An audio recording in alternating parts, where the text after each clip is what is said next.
দেখেন প্রায় প্রতিটা গিরের ভিতরেই নতুন জালি আছে।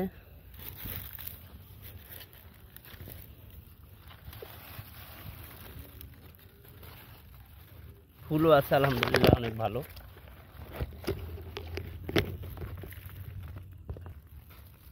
এখন বর্তমান শসার বাজার খুবই ভালো।